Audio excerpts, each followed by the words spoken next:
every time we go live for you, it's like I'm starting a terrible broken down car. I swear, every time. Yes. Starting the stream. And it says we're live. Stream status is good. Okay. Hopefully. I don't know if they can can see see your us. screen that I says don't know if Adorama Pro. I don't have a preview up, so that's the problem. Oh, yep, there it is. I see it. I see it coming up. I'm watching it on YouTube. Oh, I see an ad. I'm watching an ad. Skip. Okay, I'm watching an ad, guys. Sorry. Wait a second. Oh, this is a good ad, actually. I'm going to watch it. Wait Stand a by. second. No. Wait we're a there. second. Something's wrong. Hold on. No, we're up. I have to close one of my browsers because I'm hearing this in 6 different audios at 6 okay. different rates. Yeah, I don't know where we are. I'm not sure if I'm listening to you or I'm listening to the stream or what's happening. Okay. So. Okay, Anyways, hang on, hey, guys. One last thing to change, and I'll be in the chat for you guys. Oh my God, what a mess. Oh, this is weird. Okay, hold on. I can't look at it this way. Can you guys, That's so audio bizarre. okay? Is the video okay? I'm hoping. We just went through, I don't even know what we went through there. Hey, guys, let us know how we sound, relative to how we normally sound, I guess. Relative to how we normally sound. See, I can only see the screen. Oh, it doesn't matter. I'm not going to worry. Oh, I see what you have going on here. I'm figuring it out. We're both going to be sitting on the side. You told me that earlier. Okay. Cool. I told you this earlier. So that's very high tech. Hey, Vanessa. Oh my God, what a mess. Okay, so after we got together like hours ago to make sure everything would work, and then when we went to go live, it completely. Hours ago, we went live for hours trying to figure this out in like 16 different applications. Yeah, but now we're here, and so you guys don't know, I'm Daniel Norton. Got Seth over here making it happen because when I tried to do it by myself, it was not very good. I blew up OBS, so yeah. Yeah, you actually did. I never saw that happen. Either. So yeah, guys. So as you probably know, unless you've been living in a hole, people are trying to what do they call it? Social distancing is how we're calling it. So we didn't think it would be a good idea to bring a crowd of people together for an event today. But we still want, Thursdays is the day that I do my thing. So we wanted to kind of get together and get people kind of motivated to still create, because even though you're, maybe not able to do the things you were doing, you could still do it. You got a camera, you got your brain, you can do stuff. So what I thought I would do is go back through some kind of videos from AdoramaTV, because it's a great resource if you're kind of binge watching at home, and talk about some of the videos that I really like that are my videos, and also some that I like that are other people's videos. You like all your videos. I like all my videos. No, not some better than others. These aren't necessarily my favorite videos. I think a lot of times what I try to do is pick things that showcase kind of the different things that you'll get if you are on AdoramaTV. So that's kind of where we're at here. I will try to read the chat room, but I'm terrible at it. Hello from Boston. Aha, my hometown. I should preface that we will not be hearing audio from the videos because we tried everything and it was just turning into a nightmare. There will be closed captioning, but we're going to talk over them anyway, and you guys should kind of go back and just watch them. I mean... Yeah, that's the point, All the links are in the description. And also, this is the beginning of Adorama starting #create no matter what, which means we want to see what you guys are doing out there while you're chilling, trying to let everything blow over. Go see what you're creating, post it up there, #create no matter what, #Adorama, tag Adorama, and just let us know what you're doing out there. Well, some things are going to evolve from this, I promise, but just let's start seeing what you guys are putting together out there. Don't lay idle. Yeah, that's important. I think that for me anyways, like photography is just my life, it's what I do. So I can never not do it, even if I'm in a situation. I mostly shoot portraits, but I'm not, like I say, going to put people in the position to have to get on the subway and be around a lot of people right now when we want to try to avoid that. So I'm not going to draw people into my studio to do portraiture. You could do a lot of other things. So we'll see. I'll be trying to do some stuff. I'm going to see what I can do at my house. I'm baking bread. It was delicious, by the way. You're making a baking banana bread tomorrow. Oh my God, is that Joe McNally? What? Joe McNally? Joe! Yo, Joe, what's up, man? I hope you're staying safe, bro. Oh, man. All right. Of course you show up for Dan's live stream. Oh, please. Actually, he knew you were gonna be. Joe wasn't gonna come until he saw Seth there. He's like, "All right, I'll go jump in." Hey, man, I survived a snow squall with Joe in Times Square. Oh my God. Oh, I heard about that story. All right, so yeah, let's do this, guys. So this first video, we're gonna do them in order, right? Let me know when you want me to start we're playing gonna- them, though. Yeah, so you can play it now while I talk over it. I guess you jump through it and do whatever you normally do. By the way, you'll notice this. Well, you might not notice it now because that this is Adorama Pro. This is some old videos here.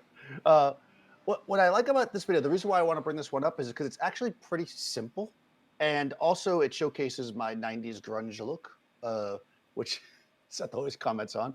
But one thing about being kind of a host or working with Adorama is they let you be creative. You know, it's not like they give us this. I don't, I'm not sure what you guys think, but like they don't give us this like list of things and say, oh, it's back to school time, make a back to school video. They don't really do that. They say, hey, you're a creative, you're a photographer, give us what you got, and create something with it. They trust us to do what we do, and I think that's great. It's a great thing to work with a company that lets you do that. So this is basically Daniel just doing Daniel, and I like it. It's also very simple, kind of classic way that I shoot. Big overhead light, multiple models when you need to shoot fast. Seth will show me how to do better black and white later, I guess. And this is during my really push the contrast phase. But I was Magnum reflector. I say I don't change. Daniel does not change. And this is from 2015. 2015. Is that? Yeah. I So was just a young man then in 2015. this is the same exact time that I shot the Popeye photo. So this is where we were like in completely different worlds at the time. Yeah. But what I like about Yeah, this one is that, whoop, go ahead. Go ahead. What I like about this one is that you've done overhead diffusion like endlessly, and you still show different ways to achieve different feels and looks with it. So it's not about like having just this giant open light. It's about the properties of they have room to move. You have this softness. It's not so confined, and then you work with your subject that way. Yeah, and since I was doing this kind of high contrast processing after the fact, shooting with the flatter light source allows you to do that. Like if I was trying to go for something that was, if I was going to do that processing and I hit them, let's say with a hard light source, then it would really, really lose detail and it would look bad, basically. So you have to, if you are going to do certain processing, you want to shoot to that idea. We've talked about that a bunch of times, right, Seth, with the presets, That's the Yeah. reason why somebody else's presets don't necessarily work for you because it has to match the light. The preset only works with the light that it was shot for or designed for. Yeah, Rob, there's going to be no sound on these videos because we're not going to talk over a sound. Yeah. And we were having tech issues. You guys should actually go and watch these videos and just check them out. Like, we're trying to set up like a binge watch for you guys. There were 35 links to start, by the way. And Dan was just like, I like everything I've ever done. So. Well, and also by other people too. There's a lot of great videos on the channel by people, other hosts or just people who have done videos for us that aren't necessarily regular hosts. Lots of great content on AdoramaTV. Yeah, everybody's on a lockdown. Well, the thing is, right? So we are too, and what I'm going to try to do, or what we're going to be doing, is I will be shooting some stuff from my house to show you guys, or as best we can. Which I came here home, and I just have with me because I was traveling recently, so I just have my speed lights at home. So I'm going to try to produce some stuff here and show you guys. Try to keep it going because we want to create no matter what, right? That's the hashtag. So that's a pretty good hashtag. Who made that up, Seth? You? I lost Seth. He's gone, or I'm gone. One or the other. Seth? Seth? My lav died. My lav died. Oh, okay. I was like, I thought it would have been me. All right. You Cool. know what's funny is I just said, hey, man, isn't it great how long this battery lasts? And now I'm over here scrambling to find a set of labs to plug into this thing. Right. Well, Wow. I wonder if they charge while you're using them because I left mine plugged in. No, they don't charge while I use them. Yeah, my subtitles, by the way, are some of the funniest subtitles on all of YouTube.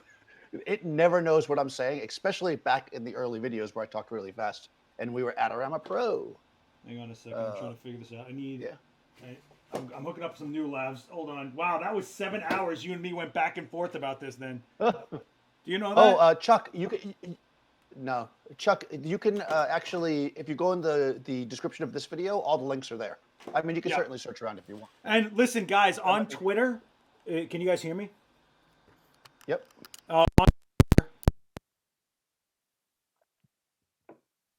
Nope. Heard you for a second. He's gone again. Oh man, we've silenced Brooklyn. Never! Can you hear me? Oh man, yeah, you're back. Okay, so just so you guys know that on Twitter, Adorama's pinned a thread for you guys to post every link you guys are into on AdoramaTV. So we posted some of our favorites. So if you guys are looking for links to good videos, they're sitting there. And we would appreciate if you guys give us feedback on what are your favorites to put on Adorama's Twitter feed thread. Twitter thread right there. I get Twitter and Twitch like all messed up, you know? So that's video number 1. By the way, this model is amazing. This girl right here. Which one? She's you shoot her first, actually. Her. Yeah, she's very cool. Yeah, really interesting look. Very cool. And you go ahead, ask me. I don't remember her name. I'm so bad like that. Seth's calling me out on my forgetfulness. Actually, I probably put it in the description. Yeah, she's very, very nice. Very, these are basically like fashion models, essentially. I can't believe I just went through 7 hours of battery trying to set this up with you. So we're good on this one. You want to move on? Yeah, let's move on. What else did I pick? I already forgot them now. So you got 4 ways to light simple ways to light the face. So this video is important because this is the first video that involved this little guy. We really wanted to show like something fun, and I got to take the day off while he shoots Nikon clearly. But what's fun here is it's normally, and I say this in the video, and you can watch it, is like when you're working with somebody, you take the time to figure them out, because not the same lighting doesn't work for every single person. Everybody's got their own shape to their face, whatever. So what I'm doing here is basically just throwing 4 lights up to show direction of light and how it changes the face. It's not meant to get like a really perfect shot. It's more about just kind of a process you can go through when you have a new subject in front of you. And because that camera shoots, go ahead. I mean, also, this is a function that's been in Pocket Wizard for like decades, and no one used it. And then people were trying to make careers out of the fact that they used it.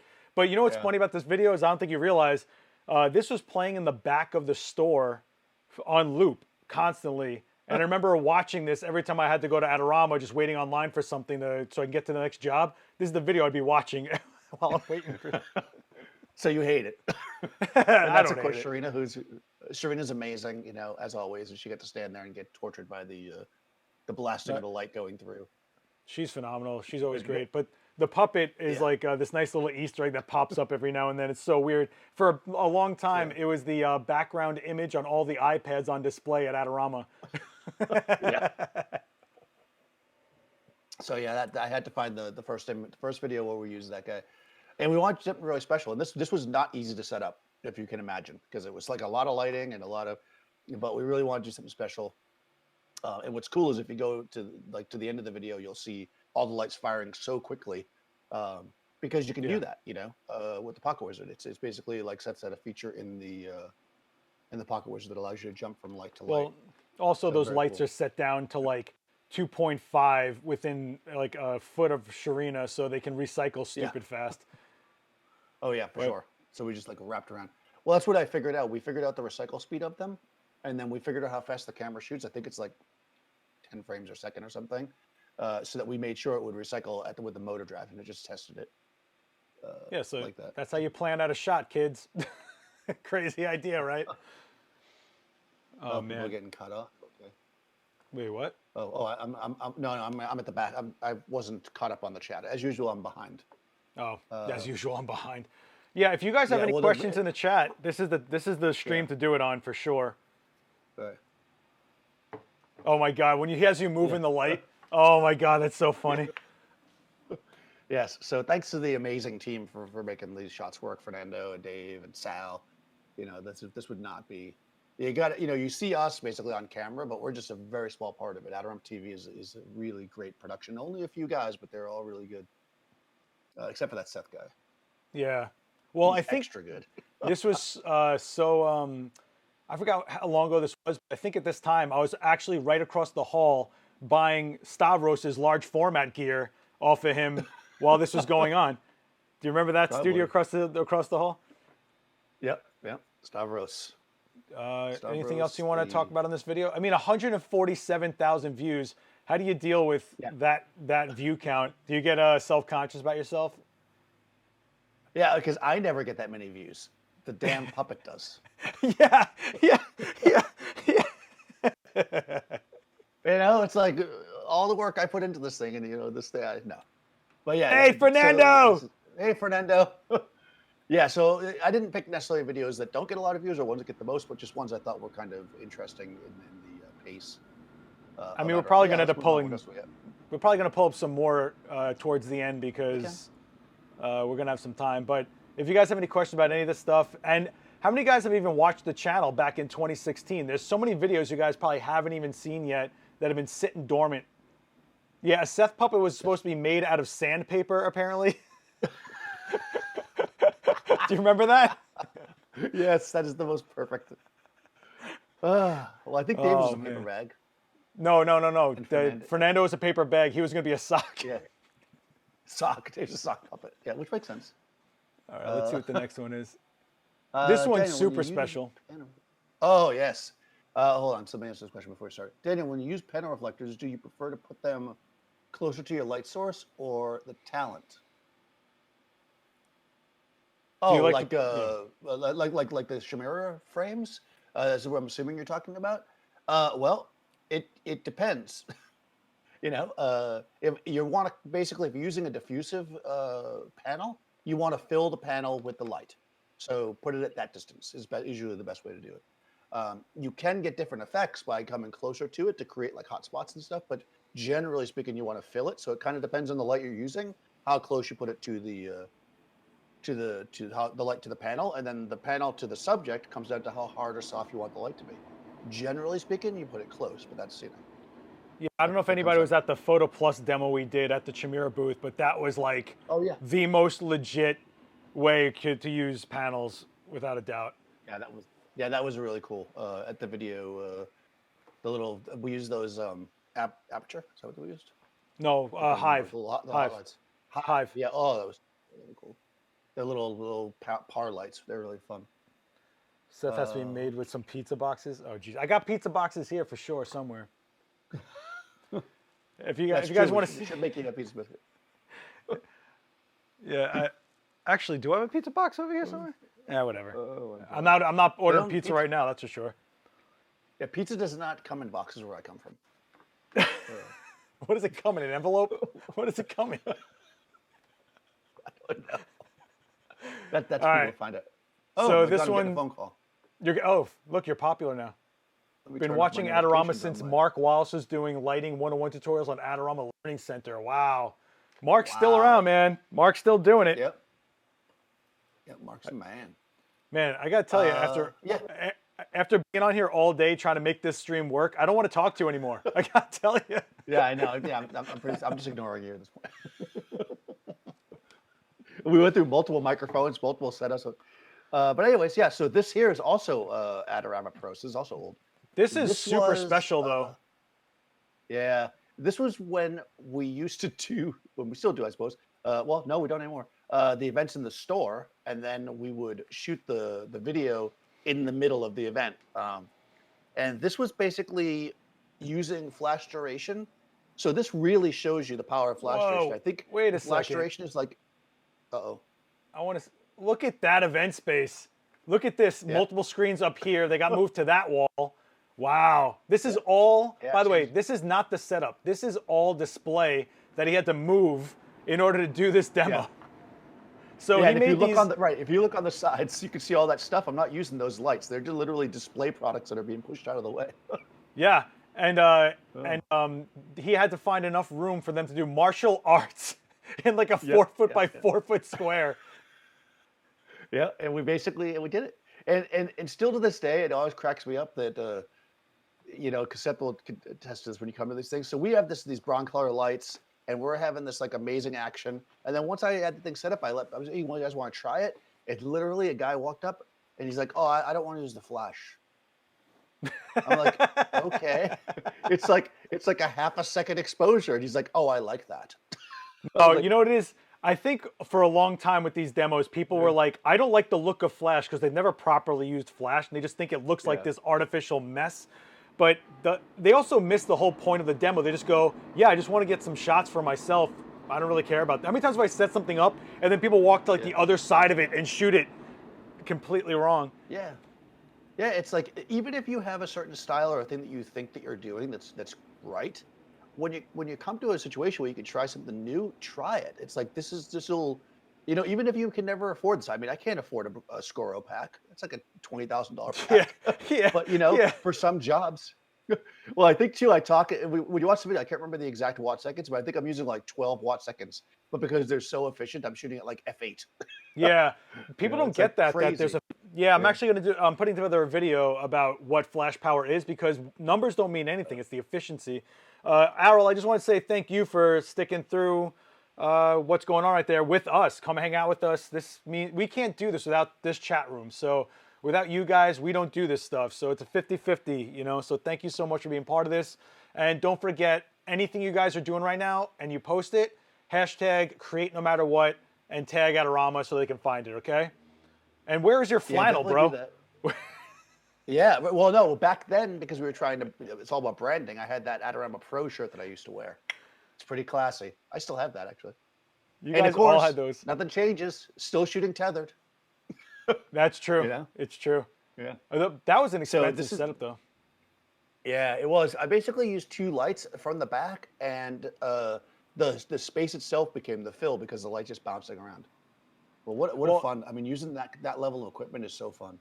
the D4S was such a good camera. Oh, man. Yeah, and plus, it also those martial artists were so nice. There's actually if you have kids and you're in New York, although maybe they might be shut down right now, but they're right Look down at the this street from guy. Adorama, and they do a lot of children's teaching. Look at this young, Uh, hopeful face. What happened? Insert gray here, you know? It's oh my God, that was not that long ago. You see what photography does to you. no, Actually, what was this? 2014? Holy cow! look at this guy. I was just a young man then. Same glasses.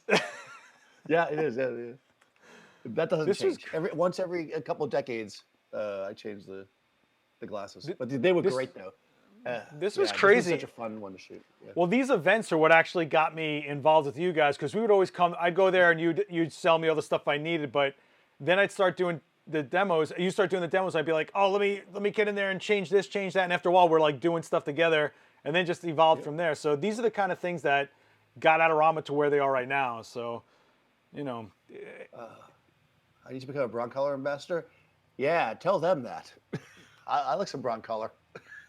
look at those buttons, man. Flash duration Oh, 1/8000th on T1.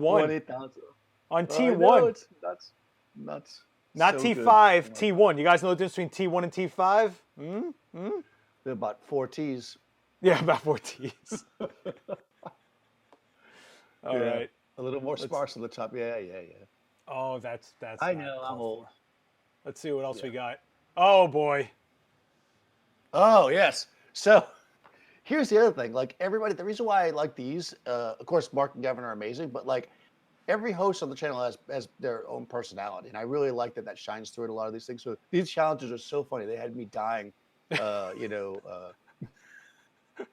and aptly named Pointless Photo Challenge.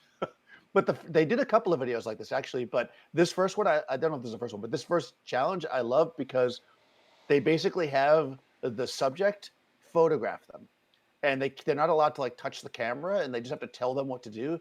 And like how how hard is that to like explain to somebody like how to work your camera, how You've to done put it the with lights Marissa. up without touching. You've Yeah, done with Marissa well. plenty of times. Yeah, but this is just hilarious. You know, you could just see them wanting to just like go and get the camera. They just can't do it. So Yeah. because I think part of the rule too was they couldn't even see the back of the camera. They just had to ask her. So that actually, this was a good one. How much does a and then they do Scoro the- pack the- weigh? Weigh? Oh, I don't know. You can probably look that up. I don't weigh my equipment unless I'm traveling. Jose's got a question. Did you move from the Canon to Nikon? Your demos used to be shot with a Canon 1D. Yeah, I use a lot of different cameras. I still have the Canon. I don't know. Every camera has its own flavor. I like to mix it up a little bit. I'm not I'm brand agnostic. We'll say. What's the oldest camera that you'll still shoot with? Leica M8. That's pretty old. I still Yeah, shoot it with is that pretty old. It regularly. takes 10 years to boot up. It does. It is the funniest camera. It is so slow. But the file's got a CCD sensor, 10 megapixels. Oh, God, so beautiful. Yeah. None of that CMOS stuff you kids are using. Oh, man. This all started with Gavin's 5-minute challenges. You guys should give him more respect. Yeah, Gavin's awesome. No, we are absolutely fans of Gavin. And I love Gavin. I mean, I got to go visit Gavin at his home in that studio last year. So, much respect to uses Gavin. smoke like Gavin. No. Yeah, Gavin's awesome. Gavin and Mark. Gavin is the. And not only that. Go ahead. Gavin is the quintessential home photographer. Yeah, and the thing is, they're both just awesome guys. Like that's the thing. Like they're great photographers. They're great instructors, but they're also just super cool. Which that's good. And they did a few of these. So if you guys are into this, they did I think 3 of them, 3, 4. Yeah, and I think that they put them on each other's. Like so, this one's on Gavin's. I think on Take and Make Great Photography. But if you look under Mark's show is called Exploring Photography. Mark Wallace. Exploring Photography, thanks. He also has that. Yeah, when you look off screen like that, I know we're in trouble. Well, I was going to say it's called, and this is the Mark Wallace Show. See, I think every show should just be named very simply so I don't have to remember the name. Oh, like Onset? Right, well. Yeah. So you guys can my check favorite these part out. about that is, what's your favorite part? Oh, about Onset is that when we first did it, it was supposed to be called The Set or something like that. I can't remember exactly what the difference was, but then it was just so hard to like say it clearly that I changed it. And I actually like it better. You always end your videos like you're Tom Brokaw. You're like, I'll see you next time on set. I'll see you next time. Took me a long time to figure that out. I did that pause. And the reason why I paused there, so insider information here, is because Fernando used to like to zoom in when I said on set, when they used to do single camera. So I always gave a pause so he could, I'll see you next time. And then he'd go, zoop, on set. So if you look at the earlier videos, you'll see that. Yeah. That's exactly why there's a pause there. Yeah. Oh my God. Now you get that insider information, man. That's the best. Let's see what else you got. Cool trailer showcase, like Gavin's old videos. Yeah, Gavin's got great videos. What's this one? Oh my God. So I call this one Survivor Man Mark Wallace. Look at this Mark old is going intro. and he's, Look at this old intro. oh my God, it's so, yeah. So he's in Patagonia, right? And he's trying to climb this, and he's sick. So this whole thing is like a vlog basically of him trying to get to the place where he wants to make the photo, and it's so crazy, like just what he goes through to get there. So I love it for that reason. I just think like I don't want to give away the ending though, so watch it. It's pretty cool. Survivor Look Man at all Mark that Wallace. lush green. Oh my God. Oh my God. Man. Look at these graphics. Yeah. Oh my God. Wow. But yeah, I mean, Come on, you Mark gotta love Wallace, the man is a living nomad. I mean, he's just unbelievable.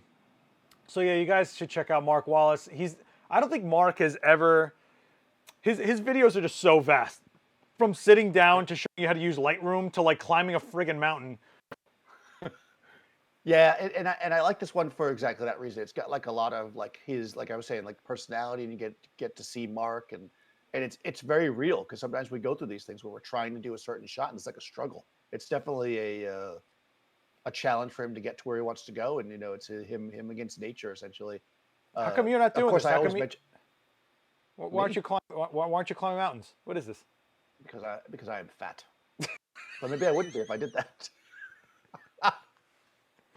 I wasn't invited to Patagonia, Fernando.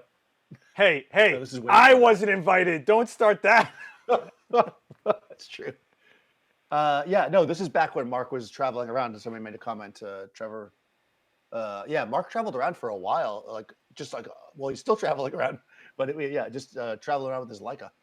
Now he's doing the same thing, but on a motorcycle. Mark on a bike. Yeah, Mark has a whole nother life, like Mark on a bike, if you guys don't know that. They got that intro on Fiverr. Yeah. Hey, man. Got a video coming out soon. You got a video coming out soon about that. Yeah. All right. You guys have any other questions about this video?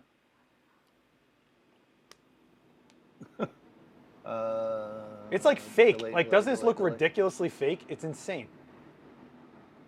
He is in South America, yeah.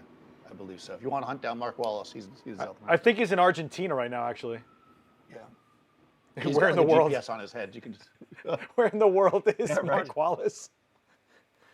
He should do like a map and just have all the little spots. Oh, man.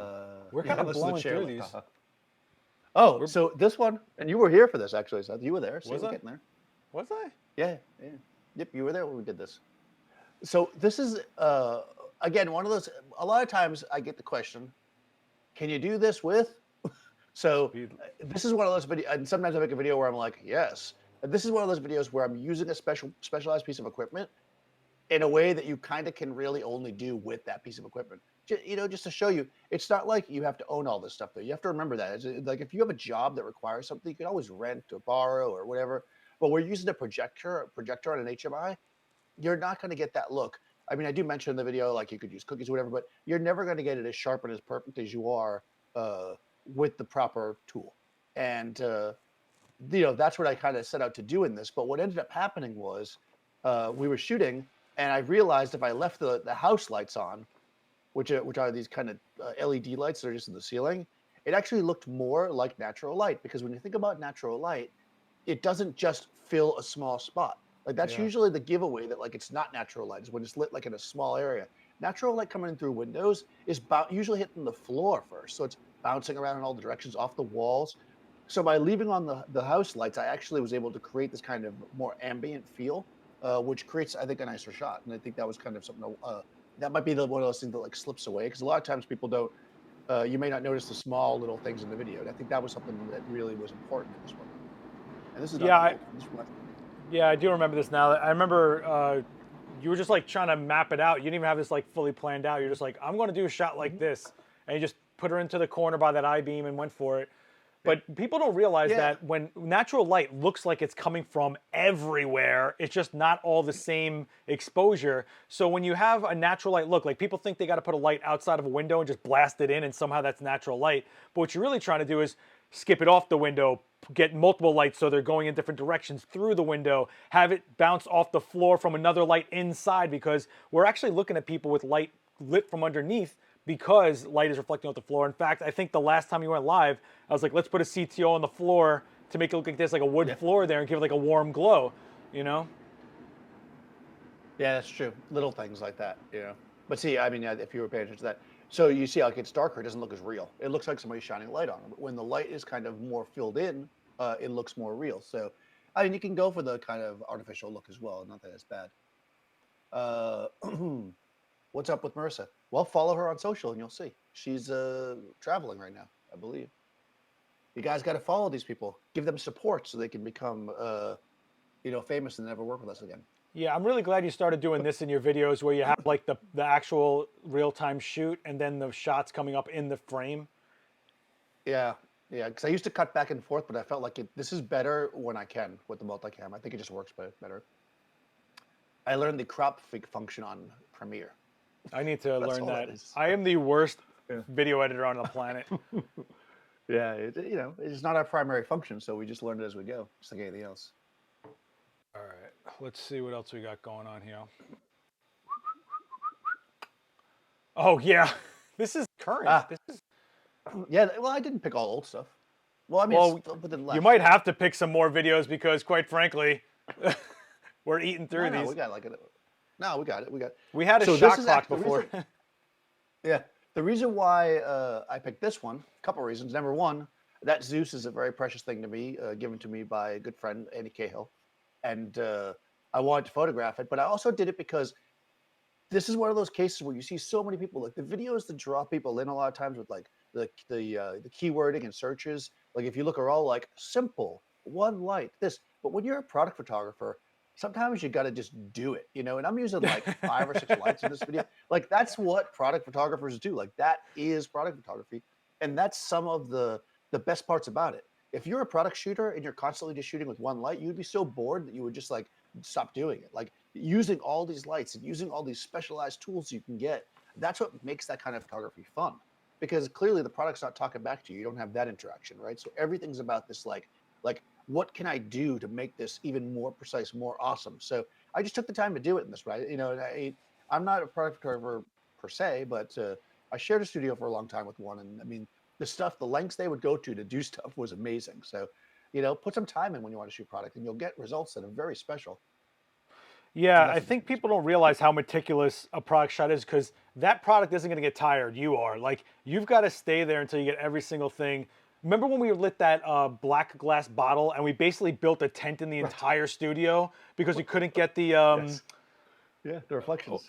yeah, we couldn't get the reflections down, so we had to like Yeah. black out everything. It was crazy, but that's what you do. And people think like, Yeah. oh, you just edit that out later. If you're a photographer that's doing product photography and constantly sending them images that they then have to wait longer for or do more work to them after the fact, they're going to go somewhere else after a while. No, it's true. Why should they pay you a good day rate when they have to then hire a retoucher to do a bunch of work? I mean, granted, all of it gets some retouching, but you really want to get it as close as possible. So yeah, that was actually, I almost picked that one because that was actually a very, I don't think we expressed in the video how complicated it was. I almost want to redo that with more detail because what happened was, you know, you're using flash and we wanted to use softboxes because we were trying to control the reflections on the side of the bottles. But because we were doing that, the light was going everywhere. And then we were getting reflections of the studio in like the dark parts of the bottle. So Wait, we literally had to create black reflections. do you Not in remember this what one. the title of that one was? It's during the beauty. I think it's like beauty campaign video number 3 or something like that. Let me see I something. also do a splash. We do a guy shaving in that series. During that period, I was doing these like series because I thought it'd be a fun way to do it. So this is a request from Fernando Martinez. Oh. He really wants this one to be brought up. Okay. Lighting portraits on location Oh. I in think I Las picked that one. Vegas. Did Yeah. you? Is it Oh. in there? Yeah, but No, the you thing that don't. you're talking about isn't in the video. No. I have one I of have to those in find. there. I can find that. I think. Yeah. But this was crazy. Yeah. This is the there's a satellite. That's the Yeah. satellite. That's a satellite, yeah. So this is we went to Vegas and we got a pink Cadillac and a bunch of Elvises and made a bunch of portraits. I just don't know which one this is. Is this the first one, probably? Yeah, Broncolor again, Broncolor spot. You know, I was like, Broncolor. Well, I asked other people too, but I was like, Broncolor were the ones that said yes. I was like, give us money so we could go do this project. Because, you know, if you want to do a project, you know, sometimes you got to look for sponsorship because it's not like it was actual campaign. So we went out to Vegas and I got a bandana, and so my head wouldn't get burnt. And we basically wanted to set the shot up so that we had this pink Cadillac. And the thing is, so whenever anybody asks you or asks me or whatever, the closest type of light that looks like the sun, you probably don't want to spend the money for it because it's that. The satellite is it. Like it creates this beam of punchy light. Yeah, But that is the small one. That's not even the full size one. yeah, that's a small one. Yeah, exactly. It is so tricky to use, but it is so awesome. The other thing that's close to it would be the Profoto Hard Box. So those two things, But they the hard create box like the has most sunlight. the hard box has a The lens, Hard right? Box is no, it's basically a black box, and you put Here. a bare head in there with a clear dome, and then you're actually just getting the actual flash tube. So you get the smallest possible source. Because remember, the sun is tiny, and that's why the sun is so hard. This is the Yeah. Profoto Hard Box. Yeah, I don't know I if thought it's there like was a lens it's in not there. really a lens. It's not really a lens. It's like the whole thing is like matte black inside. I've been asking them for a hard box forever because they don't make that many because it's such a specialized tool, but it's so cool. Someday Yeah. I will do a video with the hard box, I swear. But also you have to use a Pro Pack because you need to put the glass dome that's clear, and they only make those for the Pro heads. So it's definitely a So how Pro thing. much So is we that shot satellite? many thousands of dollars. Plus the head, plus the pack. And so the reason why we went with Broncolor here, besides the fact that they were the ones that were wanting to do it, was because that pack is 1,200 watt seconds, I think, or maybe 1,500, and battery powered. We're in the middle of the desert, right? We needed power because we're matching the sun. Like, so what we're doing is, if you look at, I mean, you can see him with your eyes, right? He's kind of flat. Well, when we shoot him, we're getting the punch, the same punch we're getting on the car. I was not tethered, unfortunately, because it was so bright I couldn't see the screen, so I had to just use my. So one of the questions My you back got of for my this one of the questions you got for this a long time ago is, well, if you're just trying to mimic the sun, why don't you just have them face the sun? Yeah, you could do that because you just don't get the same control. It's just not the same. I mean, that's you know, it's like because your camera doesn't see what. I mean, look what the video camera. This is like probably like a really high dynamic range camera. If look at the difference between that, I'm pointing at the thing you see it. Look at the difference between the way his face is lit versus what they look like when the sky is blue. That's why you can't use the sun. Because if you expose properly on them, the sky would be blown out. If you expose properly on the sky, there's shadow. If you face them into the sun, you won't get the same look. It just looks completely different. You could do it, just doesn't look the same. That's I right. mean, you know, whatever. I just thought that was funny that you're like, control. you're like, yeah, you could just skip the thousands of dollars. Well, I mean, you could do that if you are, you know, just trying to get a shot outside in the sun, but everything wouldn't be the same. Well, you wouldn't have the control. Control is important. Like, look at the crew we got. That's like a real shoot, almost. Oh yeah, you got fold-out chairs and everything. Look at you. We got fold-out chairs. We got multiple Elvises. I think we had 4 Elvises, 5 maybe. Look at that bronze color remote. Yeah, there was. They made that in 1943 before there was actually. So we had Lady Elvis, traditional Elvis, Little guy small Elvis. or mini Elvis, and I think the Asian Elvis. Yeah, we also had a black Elvis, but he couldn't make it that day, which was unfortunate because I was trying for the most possible Elvises that we could get in one setup. So yeah, it's all about balance, you know. Look at that, clean, super clean, Oh, super clean. yeah, and that's it. You do it for that consistency in the clip. What you want is it for it to look real, right? Well, and I think you have to realize things that look real aren't real. I think one thing you have to realize is there's no reflection on those glasses, right? You had control through and through, you know? That's true. That's true, yeah. There are no reflections. I mean, there were if I didn't turn the head correctly. It's all about the inverse square, not the inverse square, the law of reflectance.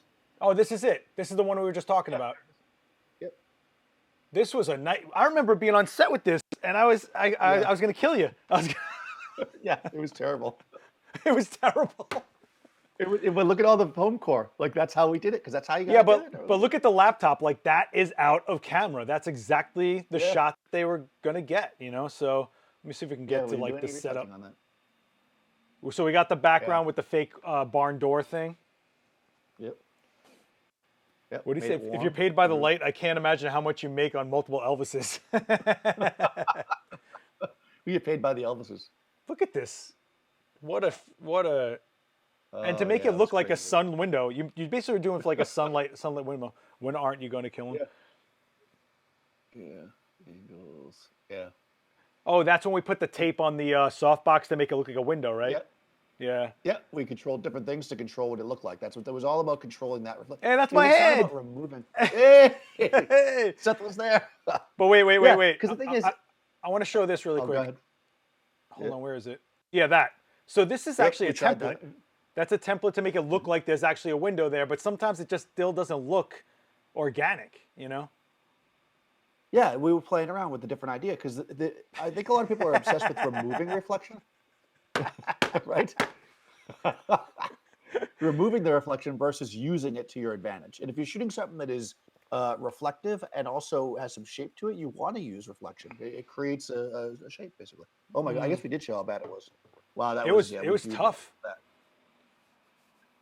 Oh, and the other thing that they don't know is that this was shot after you already shot all morning with 2 models.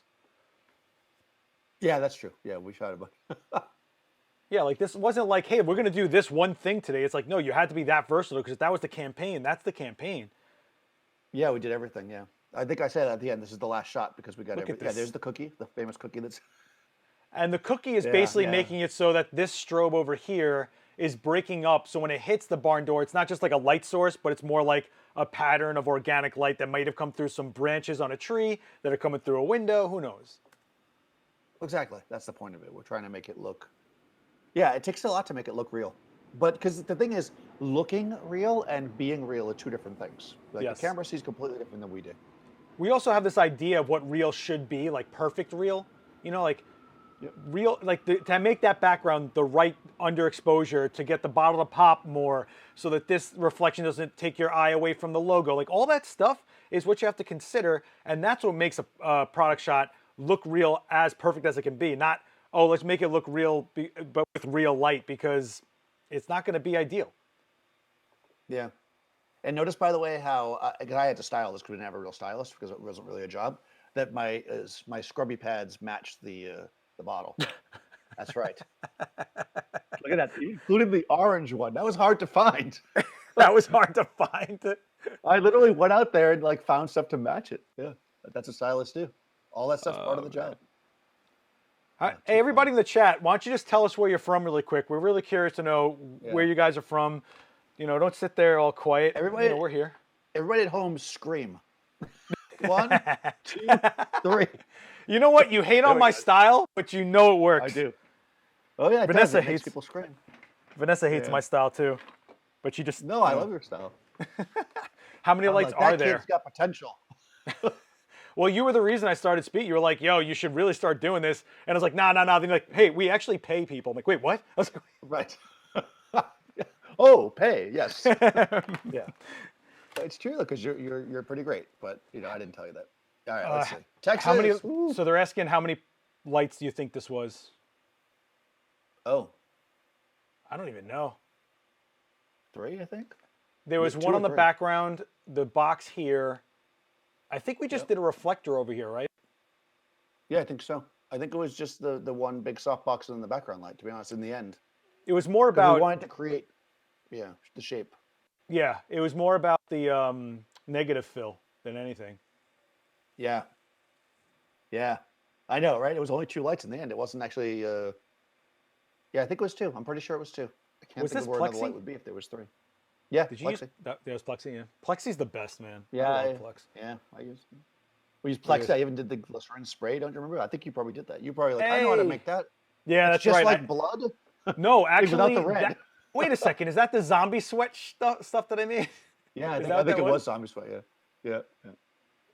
I don't even know. Yeah, it was totally zombie sweat. If it was a red spray bottle, that's a red spray bottle. So if you guys need to know how to make water bead up, it's 50% glycerin, 50% water, because if it's just water, it'll sheet off and it won't stay for the shot. So you want to make it thicker. And then you and me started messing around with Thicket. Remember? We made the thicker water and we did the drop test. Oh my God, yeah. Do you remember the drop? That was good. That's on your channel, right? Yeah. No, I think. Yeah, yes, 1,200 sessions. Yeah. Yeah, check that out. That's pretty damn good. Yeah, we did that Thicket stuff. I could find, let me see if I can find it on your channel. Yeah. Now that we're talking about this, if you just go 1200sessions.com. Oh no, it doesn't go there anymore. It goes to Daniel Norton photographer age came up as like a search that people want to know. Younger than some, older than most. That's so amazing that came up. Wait, let me go to the playlist because I think this one's really important. We should do one of those things that Wired does. Hold on, we should do that on AdoramaTV, like those things that Wired does, where they have the celebrities and they do the searches, and they have to pull the question over. Oh, this is it. So me and Dan were bored one day. We had nothing going on, right? I think that's what happened. And we were like, we're shooting something today. No, we're going to do this. And I'm like, well, I only shoot the mannequin. What is this ad? I don't even know. But yeah, this was us shooting live to figure out how to get water splashes to do this. And the key thing about this shoot, do you remember, was that her reflection shows up in every water droplet, because the way we did this was only the light source that was lighting it was the reflection off her face. Therefore, if that's the only light source, it's the only thing reflecting in the water, so she'll be in every water droplet. Right, because a specular highlight is actually a reflection of your light source. So if your light source is somebody's face, or Sheila's face in this case. Yeah, this is where we learned that the flash duration, whatever it is, 11,000 wasn't fast enough or whatever. We had to like really dial stuff down to get the flash duration. Yeah, I remember we were at 800 ISO. Do you remember that? And we were like, this can't be right. Yeah, we had to crank the ISO. Because we needed to turn the lights down way low because we needed like super fast flash duration, or short, I should say. And the water was a thick water. We mixed it with that stuff they give to elderly people, so that the water is like thicker for them to swallow or something like that. Yeah. This was a good one. If you guys get a chance to watch that one, I'll put this in the chat for you guys. Yeah, that was really fun.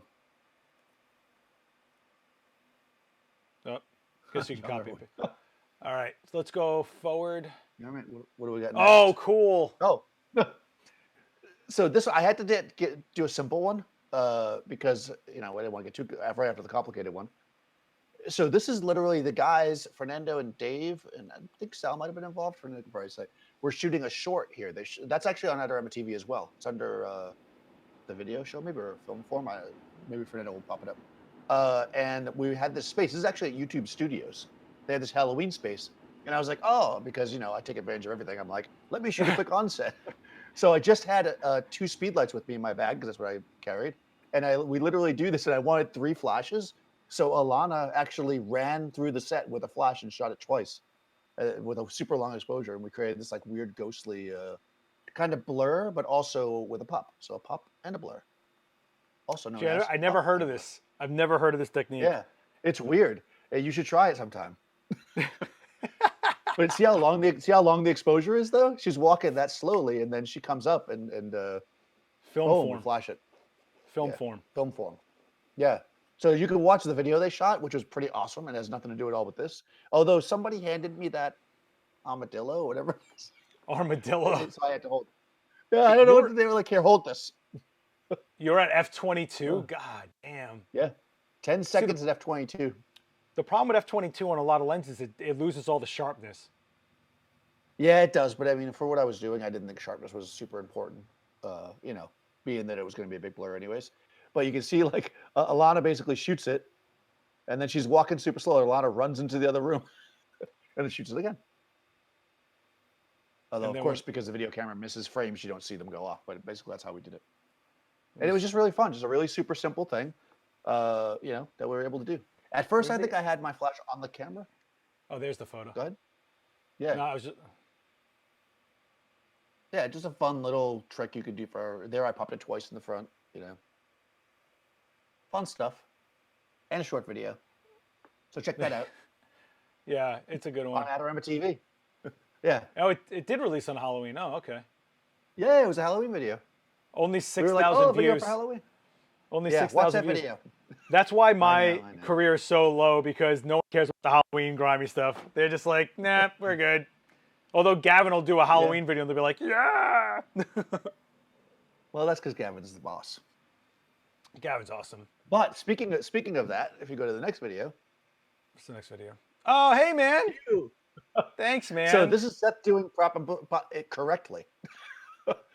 But it goes to show you how, I mean, you could talk more on this video because it's yours, but this goes to show you like how you could do something just kind of fun to practice, to learn it, to do something just to learn a technique, and then how to actually do it. Like in this case, on an actual job where it makes sense that you can do it for a client. It's just I'm messing around to kind of play with the technique. This is actually used in an actual project. I think it's cool to see the contrast of the difference. Yeah, this was a tough one. This was in Paris at Makeup Forever, and you can only carry so much gear with you, So this was. I think you're also using speed lights, right? Yeah, this was all speed lights except for the Westcott flexes that I threw into the scene later. But right here, I'm just trying to make my speed lights as big of a light source as I can, because when you shoot a body paint, you want to make it flat and meld into the background. So how are you going to do that with speed lights? Bounce it into foam core. Use the coat rack to hold it, because I had to use, how much grip can you carry with you, Dan? You know what I mean? Yeah, well, that's it. I mean, that's when you're on location, you bring tools that you can use to create things. And I think that's important. That's why some tools are super important. Yeah, and this is holding a diffuser. So it hits here, fills the diffuser evenly, bathes down, and then I was still getting like a weird undershadow. So I just threw this big Joe McNally softbox under her and flattened it all out. And then later we put lights behind her, but lights behind the paper, which ended up being this crazy shot. This was tough. I'm not going to announcing that was tough, but Oh, you're breaking up. I don't know if you're breaking up for everybody or just for me. Oh, maybe it was the train going by. Oh, could have been.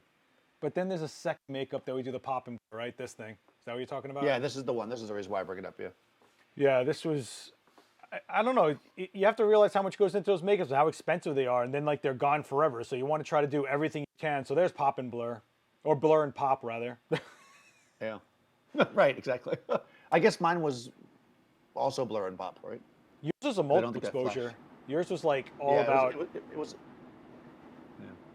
Yeah, this one is where I ended up getting a. Did I even? Did they show it? Oh, there it is. The Rainbow Ghost. There it is.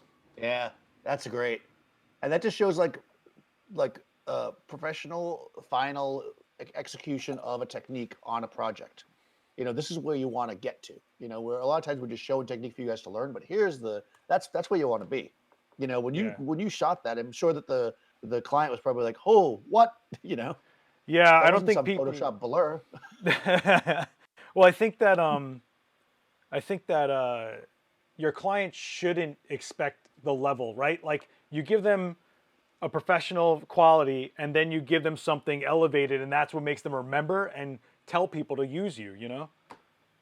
Exactly.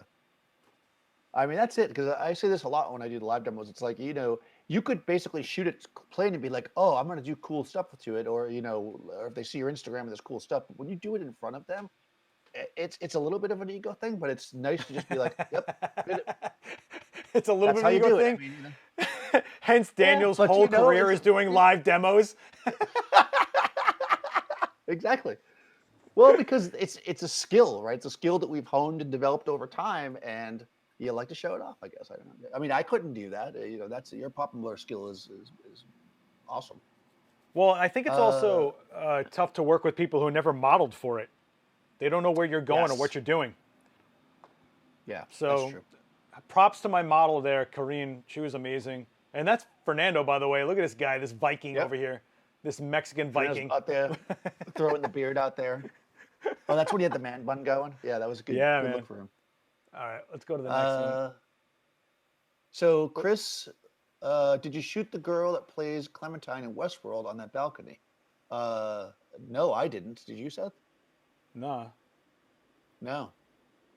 Is there a new season of Westworld starting? Because I keep seeing Yeah, ads right popping now. up. I thought it was. I Yeah, thought it right was. now. Oh man, It's season 3. I thought it was over. Okay.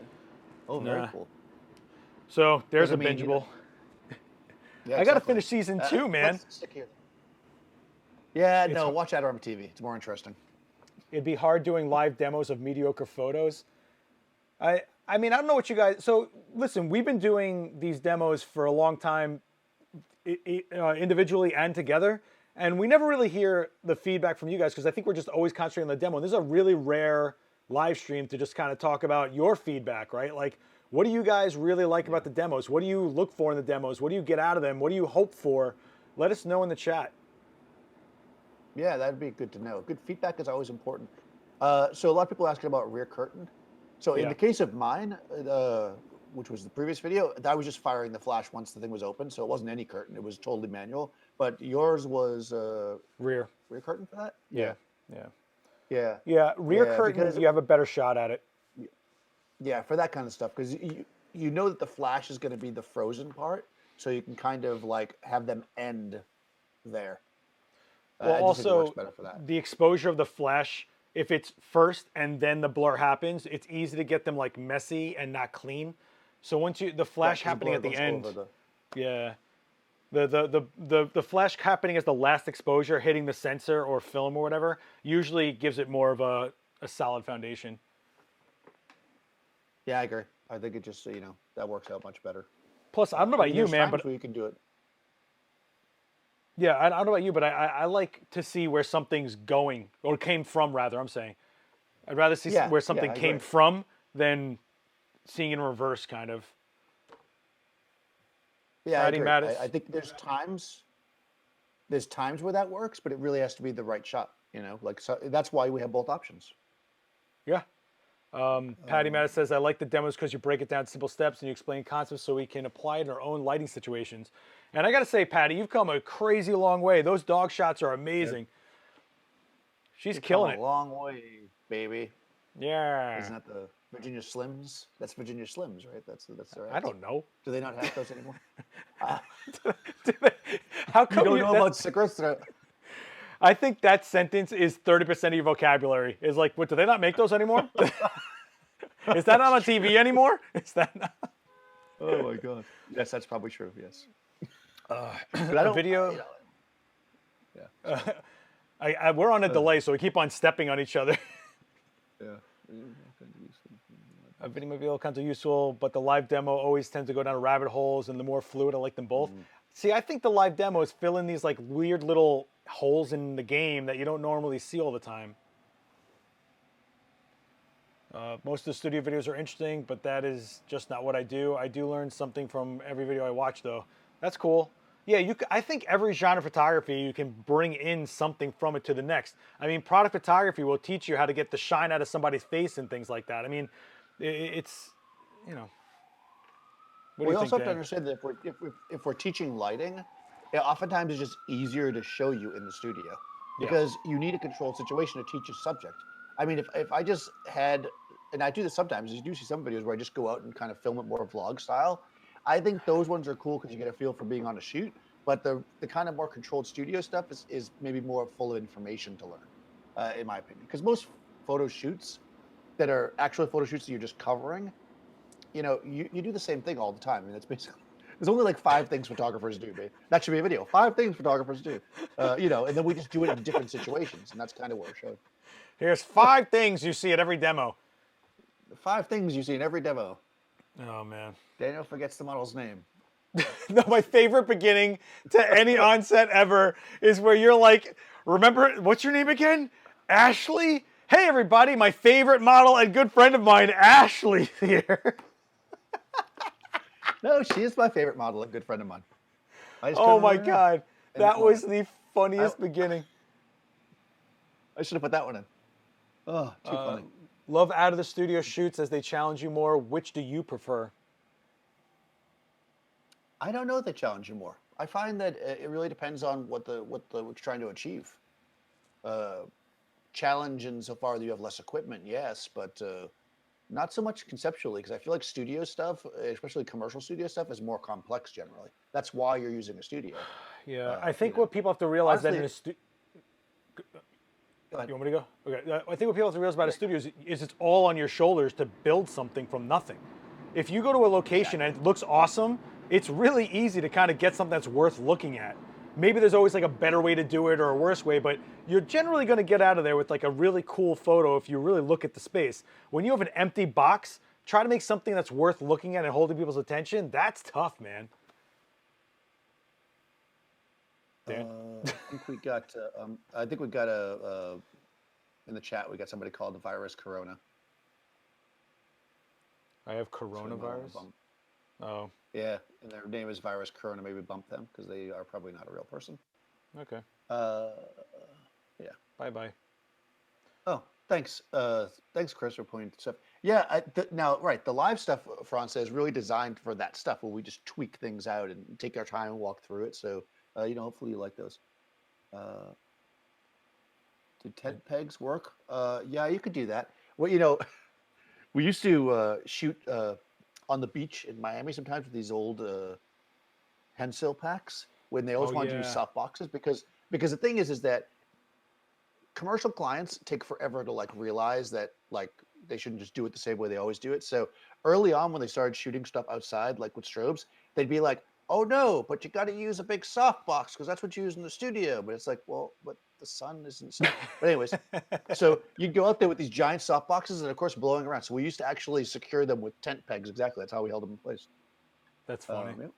Yeah, but you Yeah, used to go to the beach and bring Fresnel lenses with you to drop in front of Yep. strobes, which I think was brilliant. That's right. Yeah, because that looks more like the sun. I mean, as you start to develop and educate clients and they start understanding. I think that the live Well, demos if are you look, if useful. you go back to that Elvis video, like using the satellite, like using a hard light when it's supposed to look like sunlight makes sense. When you see all these people out, I mean, and I'm not disparaging anybody, but you see these people out there with giant like octas shooting somebody out in what's supposed to be sunlight, it doesn't look real because the sun doesn't look like that, So if you want it to look real, you got to work with how it should look. Well, I think that's the thing, right? It's like a lot of people go and try to recreate the same shot they see where like they bring down the ambient light in the landscape and then they hit them with a 5-foot octa and somehow that's supposed to look like they're in that environment. But no, it's really a hyper drama feel that is recreated instead of actually looking at the subject and the environment and going, how can I make this a good image? They just recreate setups. Yeah, no, exactly. And I think those things are good when you want that certain look, but understanding why you want the look is ultimately where you want to end up. Cool. All right, next. Nigel wants to know how you got started in photography. Dan was born on the floor of a Me. Polaroid factory. That's true. I was a very shy kid, and I found that with a camera, even though Seth doesn't like when people do this, I used it as social lubricant. As you say, I used my camera to meet people and talk to people.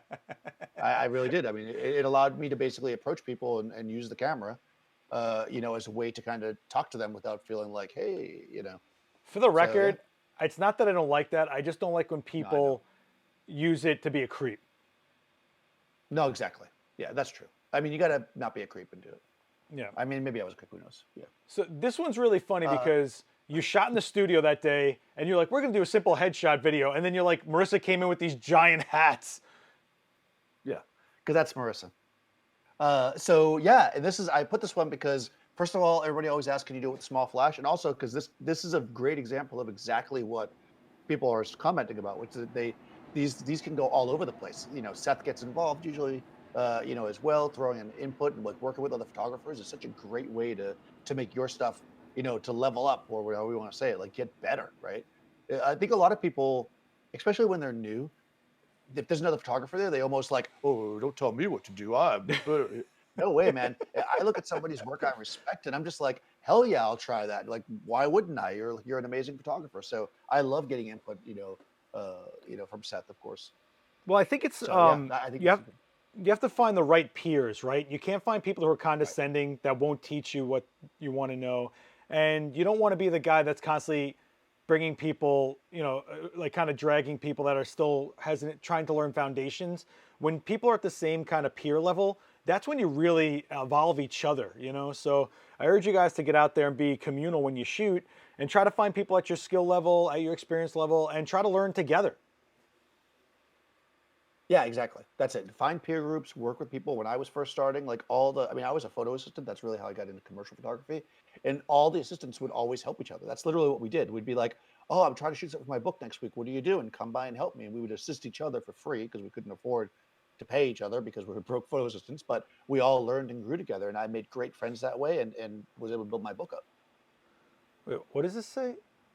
While a normal video is more about learning without the immediate possibility of getting a feedback, after seeing normal vid, it took me almost an hour to understand my speed light didn't sync. I'm not sure what that means.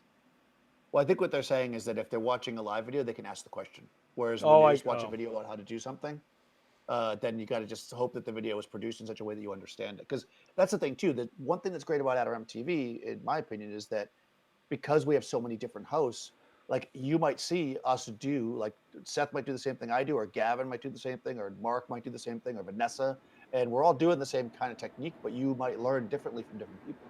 So I think that's really a strength here. Yeah, I think. You were in the store laughing at you. Wait, what?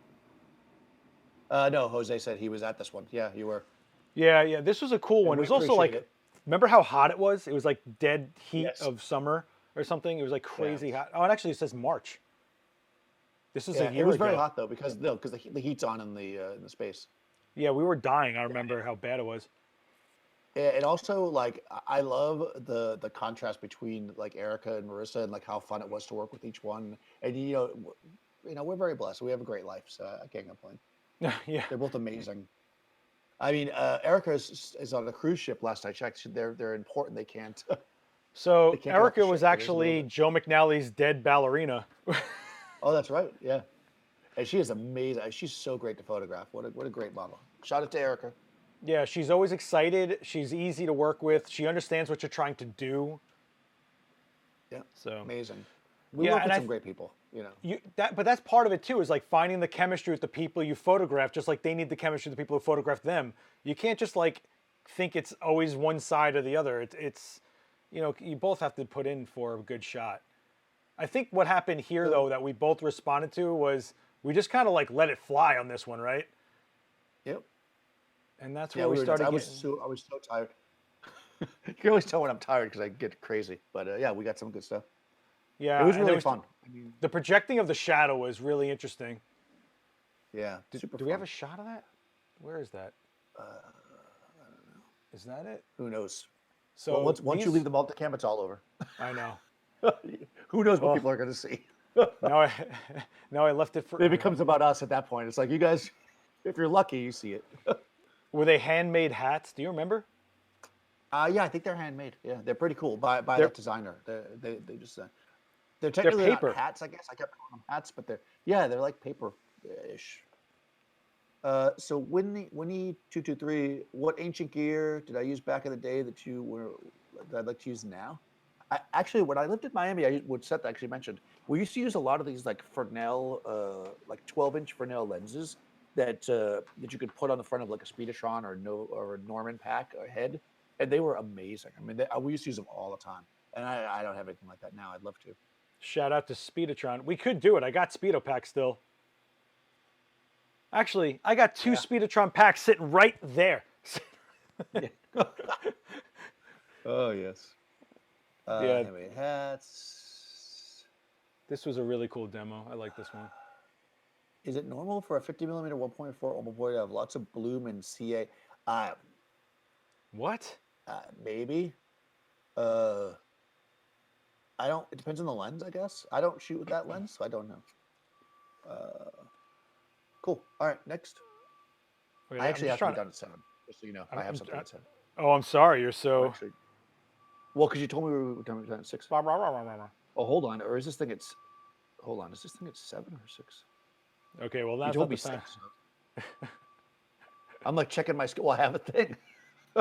Go to the next video. We got Well, I'm this. trying to find the shot like that we put together. Yeah, like these shots okay. were the ones that were like pretty interesting.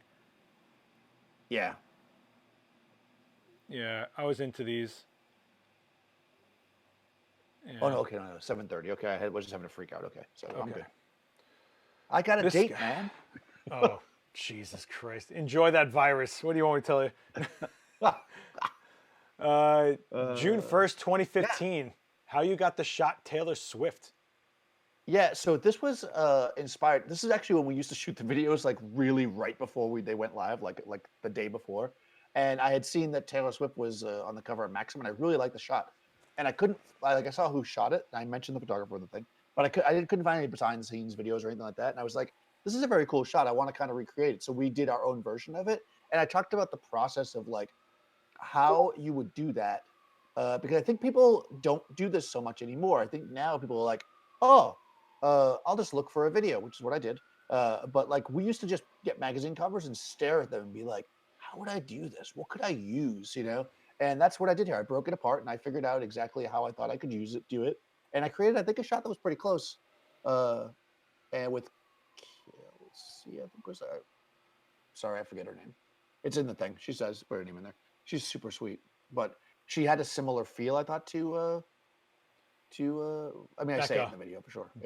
Becca. Oh, super sweet. I thought she had a very like the right vibe. She doesn't look like her, but she had the similar vibe, like skin tone wise and stuff. So we went in and I show you on Capture One to get the color kind of close to the same, and we lit it in a way that I thought was very similar, but that also complemented my my subject. And so that's really fun. And the reason why I put this in here was because this is something that you can do when you don't have projects, right? Is like look for something you like and then do your best to recreate it or figure out how to recreate it. And that's kind of why I put this in there, because this is kind of the topic of this really is, right? Staying motivated and shooting and create no matter what, right? So this is what we're doing here. We're looking at work we like, and we're going to try to replicate it on some level. And that's what I did here in this video. Well, pro tip, you can see in the eyes of anybody is the reflections of usually the key and fill light. You can build the rest around it, but like that gives you a starting point at least. Some people do edit the eyes so you can't tell what their lighting is. Yeah. Which or if the light's at a very steep angle, it might not have a catch light. I mean, there's reasons that the catch light might not appear, but in this you definitely can see it. And that's what I really went off in this. I used two boxes and I even turned them a certain way to kind of match it. I think they're actually windows in the eyes, if I'm not mistaken. I can't remember. I didn't watch the whole video again, but I I like to strobe stuff. So I'm sure they are windows because that looks like just like a seamless in the back right there, and it just has fall off, like that natural fall off. But yeah, I mean, but there is shape to it, so that I felt like there was something going on there, so we banged it. Yeah, you did the negative fill on either side, right? Yeah, and I think the windows themselves were actually fill, not the key light, because Another thing, if the light source is the key light in their eye, it usually is very overexposed. But if you look at the reflection in their eye in this one, it's not quite overexposed. There's a lot of detail in there, so it made me think it was the fill light, not the key. So I kind of created, like a series of shots that I thought kind of brought us to where it was close, using the two softboxes. So it was really fun.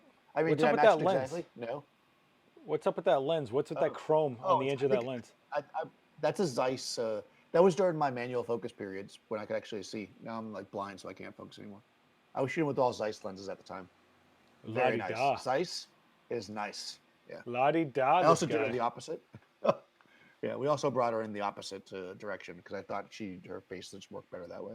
Yeah, you got in there. Look at that. Anyways, yeah, not terrible. All right. It's not the worst thing I've ever done. I kind of wish you just had her hair look kind of wet like Taylor's, just so it like kind of matched more. I think I know. I kind of wish to, but what can we do? What can we do? We can do it again, Daniel. We can rebuild it faster, I stronger. still really like that shot, so yeah, we could do that again. Let's do it. All right. Hold on. Looks like they're missing a lot of things here.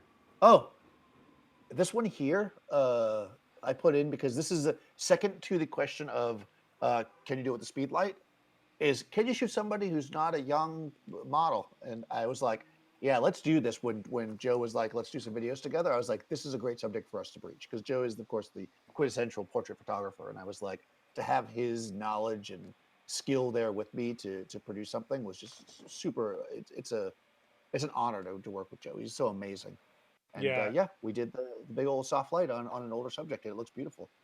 I don't think there's anyone out there that's like the legacy, the real professionalism, the actual insight, and that generous with just teaching people than Joe McNally. I mean, he's the Spielberg of photo, hands down.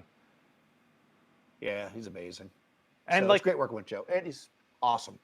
Not only is he awesome, but like as a person, yeah. What you see when you're shooting with them is like what you get. Like that's the shot. I mean, like it's amazing. I don't know, man. He's just awesome. I don't know if you're still in the chat, Joe, but this was a series though. You had episode 1, 2, and 3. 3 was nuts. Yeah, they're all good. So we do. I was, the first 2 are basically older subjects, if you will. I mean, I hate to even say that, but then our typical subject. Mature. Mary, I think, is the lady, and then Nick was an older gentleman, and we basically amazing characters, super nice people, and of course Joe killed it as always. We working together to create like basically a super soft wraparound light that still had 3-dimensionality to it. Yeah, it was awesome. What I loved about this one is if you saw a woman wearing all black against black, you'd be like, oh man, she's gonna meld in, it's not gonna look right, what are you gonna do? He was like, no, that's what's cool about it, watch. And he made it happen. He made the pearls stand out, made her skin perfect. Her hair was gorgeous. It just glowed, everything glowed. I mean, look at this. Yeah. What a beast. Yeah, and we did the thing where we dropped the dew from the top and from the bottom to like control, it was actually an exercise in controlling light. I just want to also note that after this shoot, everybody switched their capture one to look like the film reel on the side instead of the bottom. We were all shooting with the film reel on the bottom, and now we're all doing this after Joe did that. Yeah. Well, Joe did it, so it's good for us. So, man, look how long your hair was. Look at that long locks. Look at those locks. Yeah. Yeah, I think that's before I cut it and donated it. Yeah. Oh, yeah, we did that live. Oh, this was cool. Yeah. This was cool. Yeah, so here, this is a location portrait, which I thought was a really fun thing to show. This is a friend of mine, who's a chef. My hair's really long here. And we went back to Canon. We went to his house where he has a home kitchen, and we basically created an environmental portrait. And what's neat about this to me is that when you look at the shot, it looks pretty natural when in fact almost no ambient light is affecting the shot. It's literally all shot with a flash to make it look like how you might feel ambient light in the space. And I think that's something that as photographers is a great thing to be able to do because I didn't have to crank my ISO up. I didn't have to worry about, blur. I was able to control my environment and still make it feel and look, relatively natural. I mean, of course it's a portrait, so it's a little more stylized. But those are my boxes, I dude. really like that one. Yeah, I think I might have used your box. You're like, I don't have any. You're like, I don't have any speed light stuff. I borrowed your boxes. Yeah, you're like, I don't have any speed light stuff. Can I borrow it? And then And then this video popped up. I was like, damn it, Daniel. I was like, Yeah, that's right. Those are your boxes. Yeah, yeah. My strobes are your boxes. Yeah. 'Cause yeah, I was like the shooting Canada. CTO. The CTO gel was interesting. Yeah, because it was warm over there, and and a lot of times when I'm in a space, I basically make my decision of how it should look by what it looks like to my eye. I look at it and I'm like, oh, well, the sunlight's coming in through this window and it's bouncing off these warm cabinets, and it's creating a warm glow in the space. So I basically did that, and this is a good example too of me knowing that I was going to have to crop it out later, and I didn't, I just didn't worry about it because like you can see the sink is lit, which doesn't look right, but I was like, I wasn't going to leave the sink in the shot anyways. That's just the format of the frame. So we worked around it and just created what I think is a pretty nice portrait. I mean, nice and simple. And then I went in close and bagged out a more classic portrait. And I think in that one I might have actually used some of the ambient light to kind of bring the space up. Can't remember now. Is that a steady But if bag? you watch the video, you'll find out. Yeah, I'm using a steady bag because I'm on a wide angle lens, and I am shooting this close up. But I'm pretty sure that idea came from either Dave or Fernando. They were Gotta like, be oh, Fernando. what if you got real close? Yeah, and I was like, yeah, I'll shoot that. Because again, if I respect somebody, I have my team, the people I bring on to shoot with me are people I respect. If they have an idea, hell yeah, I'll try it. And it was a great idea. And yeah, it was really cool. I had that steady bag, and we went in and bang, classic super wide shot. Let the windows blow out. Took that the strobe of the back out, and it was good to go. All right. Yeah, that's a fun one. I think we're almost at the end, right? Yes. You can't believe this one if you told. I love this video. Okay, I don't even want to say anything. You just have to watch it. It's 3 Everybody minutes. immediately go watch this video. Everybody go watch this video and come back in 3 minutes so we can discuss. Did you get to eat the food? What? Yeah, we did eat the food actually. And it was, oh my God, it was delicious. He's such a good chef. This video is like just the silliest video by Brian Peterson. And I this video always reminds me that sometimes you just have to be goofy and have fun with photography, and just do something kind of cool. I mean, why not? It's a silly shot.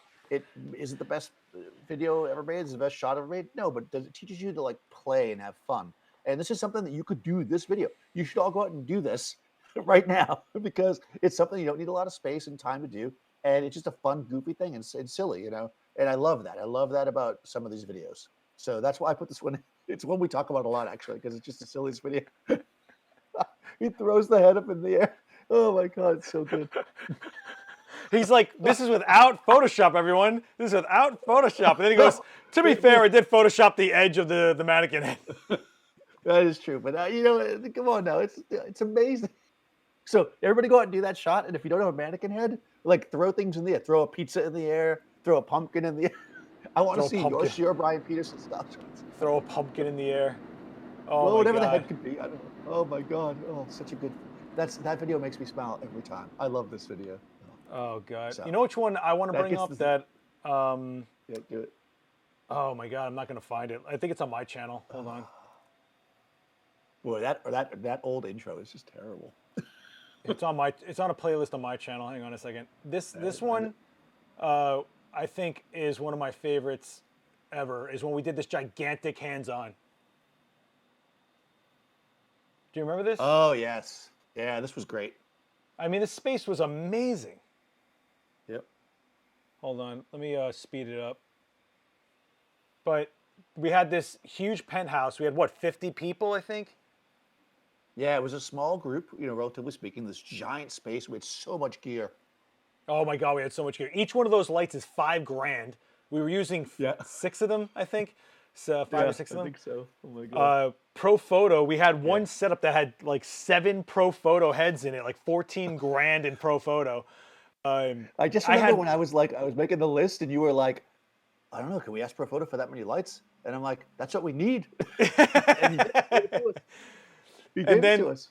Well, he knew he was taking them back.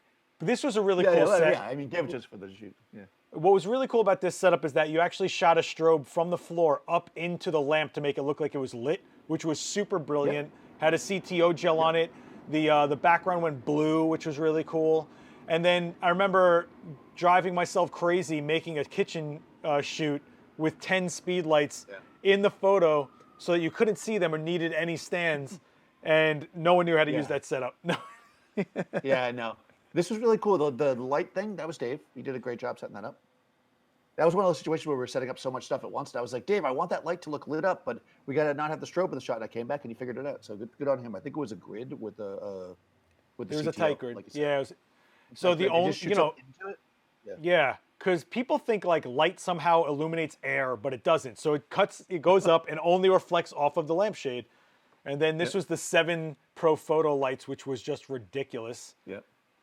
Also, by the way, I'll point out that was the most amazing sweep cut, or whatever they call it, by Fernando. Yeah, that was a good cut. Yeah. Gene over there. So there's Gene helping us out. a key light in a 5-foot octa, then a beauty dish as a key light. So it's almost like a fill with a punch. And then there was, what was there? Two D2s on inside each V flat to make the white background hit. Oh yeah, I mean it was because remember we're also in this big bright studio, and we got to kill everything to create the shot that we want. Yeah, forget that shutting the blind stuff. We needed 7 lights. And What it is this, was a amateur blind hour? thing. Well, no, and again, and I think I remember that we were like, no, we're just gonna leave it open because we want to show that. Like we just want to show how you can do it. You know, it's power. Are you guys alive That's in what the these chat big over there? workshops are about. I think Yeah, the chat's dead. I like scroll back because it's like 1,000 questions or comments that I'm trying to read through because we missed a bunch here. Oh, this was that crazy kitchen shoot I did. So inside this kitchen, there was a bunch of speed lights in the ceiling, in the vent, in the oven. This fill light on the chair, you could actually drag the chair around to wherever you needed a fill light, but no one wanted to touch anything. And then I was like, you can actually, Yeah, they were nervous.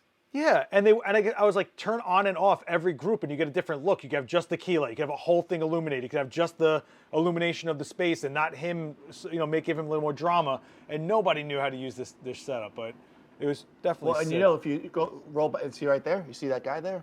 That's me. That's me. Look at this.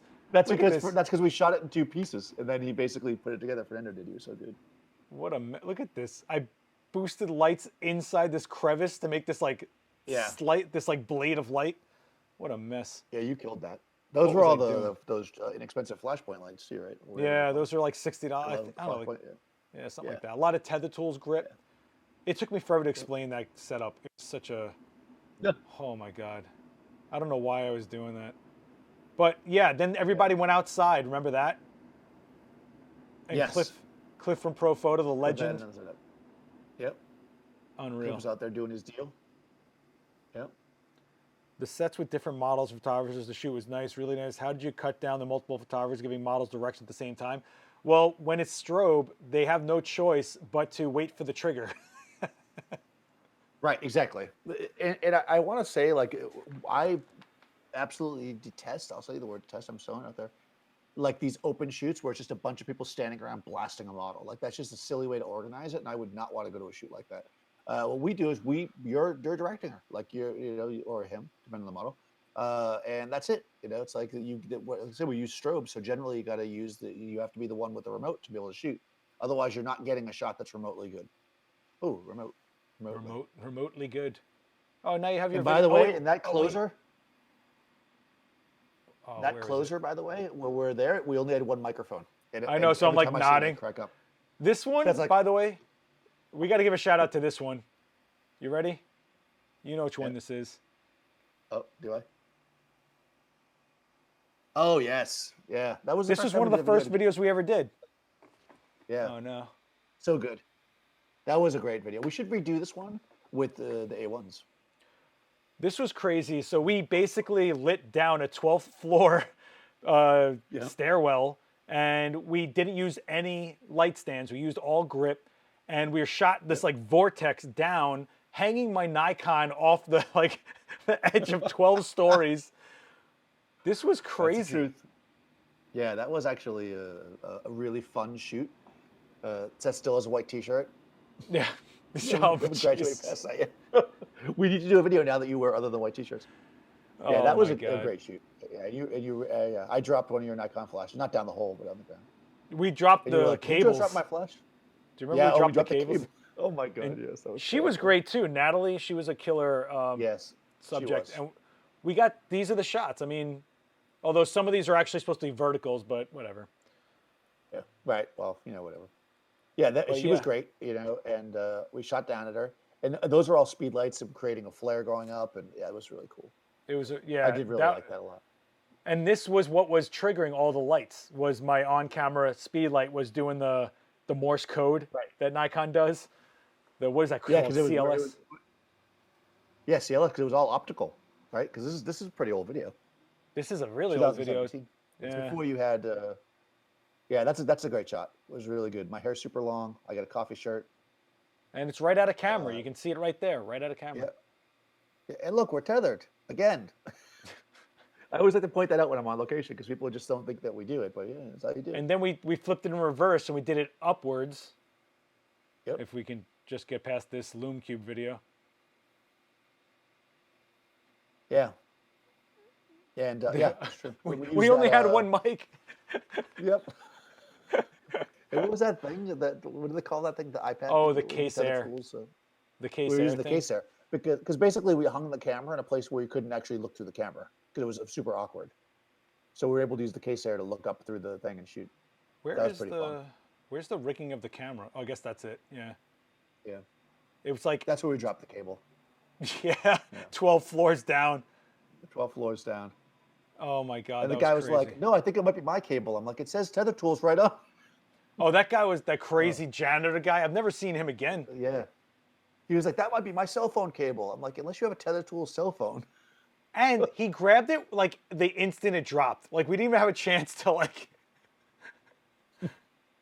Yeah, I know. Right. Oh, that's what it was. So we got to direct her at the level that she was posing at instead of being underneath her, not being able to see her. So we could like look at her through the camera and pose her real time right there. So that was. Yeah, I right. think- Because you could stand wherever you want and see through the camera. So we saw her in both directions, which was super cool. Yeah, this was really great. This was a good video too. I keep forgetting about these things. Yeah. Fernando shot this one, right? Yeah. Pretty good. Yeah, you guys can check that out too. Did we do any other videos on my playlist? Oh, remember when we went live shooting this out of the event space when I got a job like in 30 minutes they needed these photos. Remember that? And I was like, That's what do right, you yeah. need? So that's my art director and editor right behind me while I'm using a microphone to hold down the paper. Right? Remember? Yeah. And we just shot this live right there. And I used a piece of paper as bounds, that's right.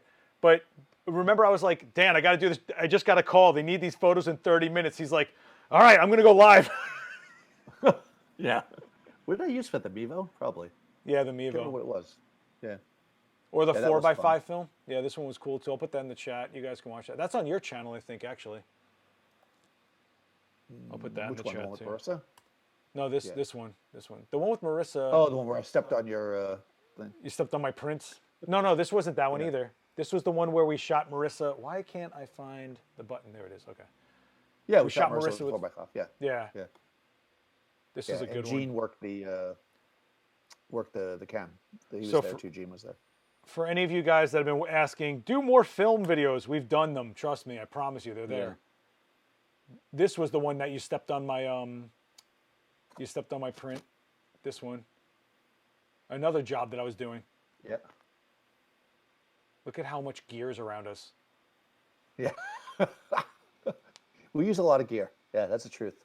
Look at this. This head is on. It's oh Jesus. Yeah. What a mess. Yeah, but that was really cool. And that was late. Like, well, not late, but it was at night too, so I was getting tired. You know, That was 1 in the morning. That was 1 in the morning. I was had a deadline. Yeah, I had to get them that's over right. to that office at like 8 in the morning or something. Oh, What a that's right. It crazy. was like I remember it being super late, and I was tired, stepping on your stuff. Look, Speedotron. That's how long ago that was.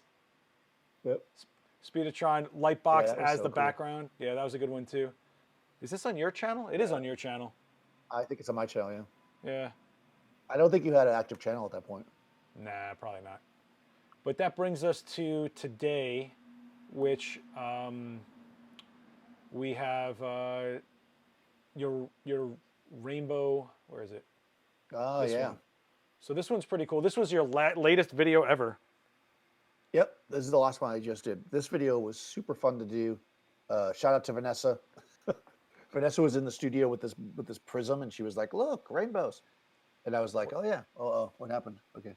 Oh my And I was God. like, yeah, but I'm such a anal, like I have to use strobes. And I was like, you know what though? I'm gonna do it. I'm gonna make it work with strobes, and I did. It took a little bit of practice and some messing around, but we shot the rainbow with the light through the prism to create a rainbow.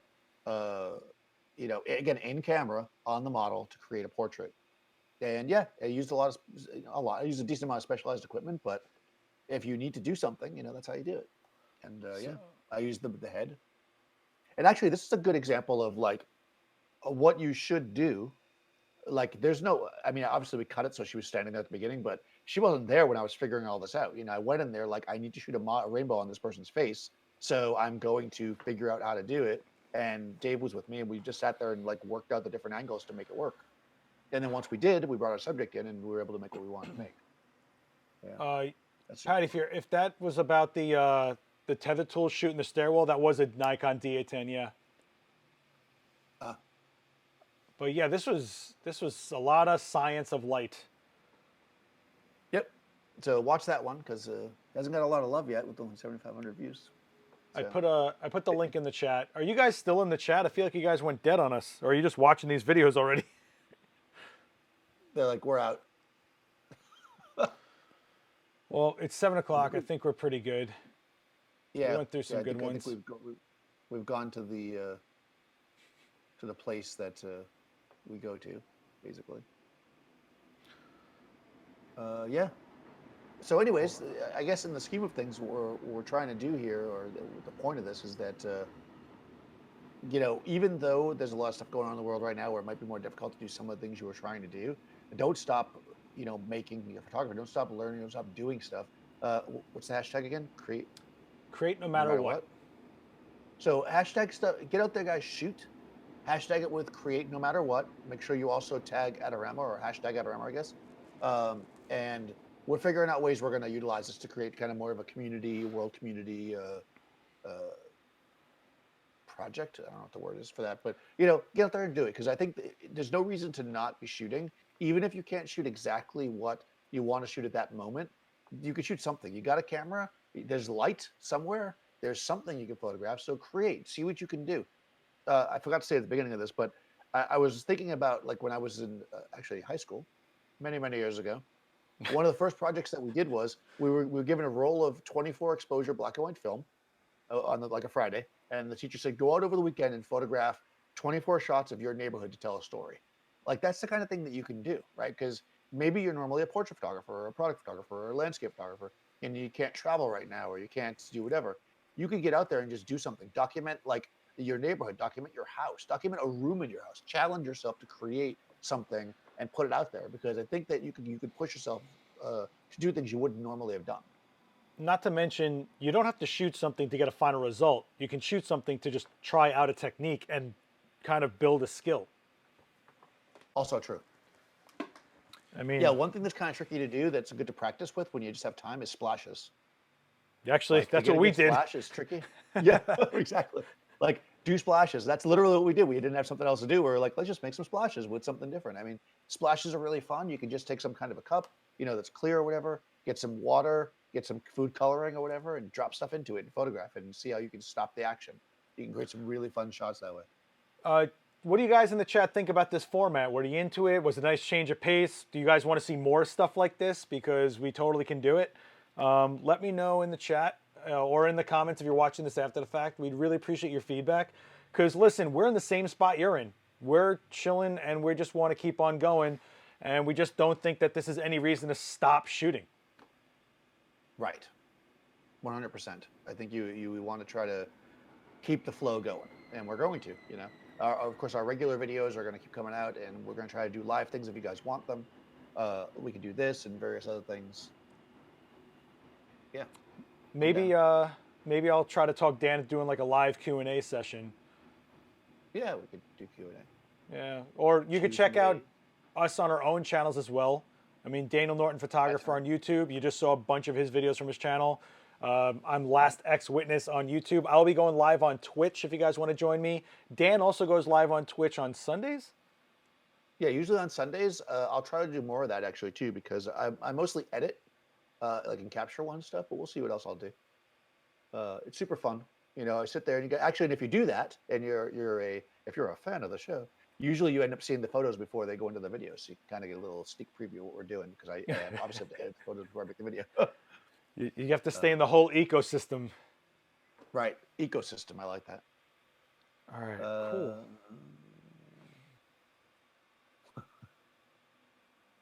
Marissa would look cool in an N95 mask. Jesus. This is good. We'd like to get more of your lighting methods and why you use them. Well, I think when people ask that, they don't realize that you don't know why you're going to use them until you have the subject in front of you and you want to apply something. Yeah, it's true. Yeah, I mean, we could definitely show photos and like how we talk about how we did it. The thing is too, and I say this sometimes in my videos where I'm just talking, where like sometimes some of the cooler stuff that I do, I don't film it because like I'm trying to focus on the photography. So I'll create something maybe interesting that doesn't have a video behind it, and we could talk about that for sure. If I can remember how I did it. If I can remember how I did it. Just kidding. Depends how old it is. Announce better when you are going on Twitch. Sundays at 3. Oh, Eastern. yeah. The best way to know whatever's going on with me is probably to follow me on Facebook because I always post there, or Instagram, Daniel Norton. But I don't usually put it out too early because I'm not always sure I can do it. So I don't give too much telegraphing on that. Yeah, I'm probably way worse than him. I just go live whenever I can go live. Yeah. Yeah, it's super fun. The community that's built around that Twitch channel and just bringing people in is great. There's a Discord server with it, which is awesome. There's a room that has my name on it. That you barely use. I've been there one time. So yeah, guys, stay in touch. You're even if you're kind of isolated a bit, you're not, because we're here and we're going to be live and we're going to be doing stuff. So make sure that you reach out and keep the community going. So I just lost your Discord.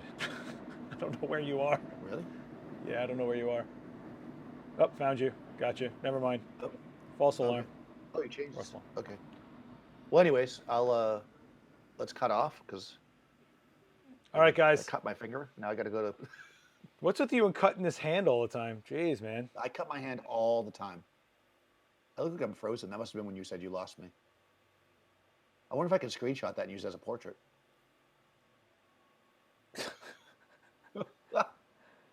You can start doing weekly challenges that everybody has to do while sitting home. People could submit these and give them to critique the show. Well, we're kind of doing that in like a grand scale. So just keep on shooting, post it up there, and hashtag create no matter what, and also tag Adorama. And something's going to be evolving from that shortly. But just start doing it now. Okay, guys? Like, let us know you're out there. Let us know you're okay. Let us know that you're not alone. We're here. We're chilling. We're all right. Yeah, for sure. And also, as Seth said, we're working on stuff. So you're getting the blast ahead. If you start doing it now before everything else happens, you'll be the first ones. Did you lose me again? No, I took a picture with my Fuji. Oh. All right, guys. Thank you so much for joining us. We'll see you guys soon. All right. Stay safe out there. Wash your hands. Wash your hands.